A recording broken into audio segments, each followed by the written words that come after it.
Selamat pagi, siang, sore, malam, dimanapun Anda berada, siapapun Anda, kapan Anda menonton ini, Bu Ana dan Bu Rosa.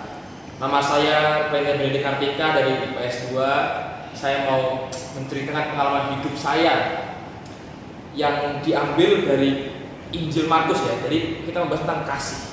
Bagaimana saya melakukan kasih atau nilai compassion kalau kita ambil dalam nilai 4C1L di Kolese Kanisius ini maupun di luar itu.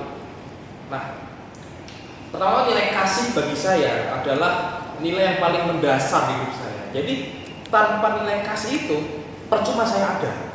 Karena saya bisa berada di sini karena saya dikasihi. Contoh dari proses penerimaan saya. Saya itu sebenarnya ditolak dan tidak masuk cadangan. Namun pada bulan Juni 2021 kira-kira ada musibah terjadi. Pater Edo memanggil saya dan mama saya, dan pada akhirnya saya ditawarkan karena ada yang mengundurkan diri. Saya ditawarkan posisi di kelas IPS. Maka dari itu saya di sini merasa inilah puncak hidup saya dikasih oleh Tuhan. Dan semenjak itu saya ingin menerapkan nilai kasih saya kemanapun saya berada. Nah, bagi sesama saya selalu mengasihi teman saya gitu.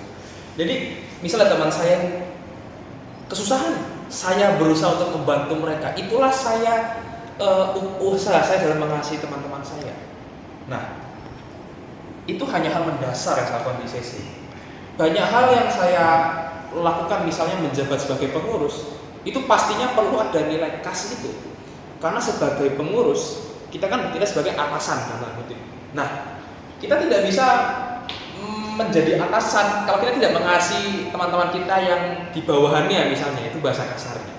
Nah, maka dari itu sebagai atasan kita tuh harus bertindak yang mengasihi sama kita. Kita tidak boleh bertindak otoriter gitu misalnya. Nah, kalau di luar itu pengalaman saya tuh sekarang di gereja saya menjabat sebagai ketua bagian audiovisual operator dan sebagai pengurus paduan suara demikian dan organis. Nah, tentunya saya bisa mendapatkan jabatan itu juga karena saya kasih Tuhan. Jadi itu hal mendasar yang bisa menjadi panduan saya di hidup saya. Nah, oleh karena itu saat menjalankan tugas itu saya juga harus mengasihi. Misalnya sebagai ketua bagian operator, saya pun tidak bisa bertindak, kamu harus tugas gini ya, kamu harus tugas gitu ya. Enggak. Saya tuh harus melihat juga apakah dia ini mampu, apakah dia keberatan atau enggak. Jadi itu menurut saya nilai kasih yang saya terapkan di hidup saya. Jadi saya tuh tidak ingin untuk menjadi orang yang nyuruh saya nak jidat gitu. Nah, maka dari itu nilai kasih itu selalu saya terapkan dimanapun saya berada. Mau jadi pengurus, mau jadi anggota, mau jadi orang biasa, mau jadi orang terpandang. Menurut saya kita semua harus selalu menerapkan nilai kasih itu, karena tanpa kasih hidup kita tidak mungkin bisa berjalan dengan damai sejahtera. Jadi itulah dasar hidup kita, yaitu kasih menurut saya.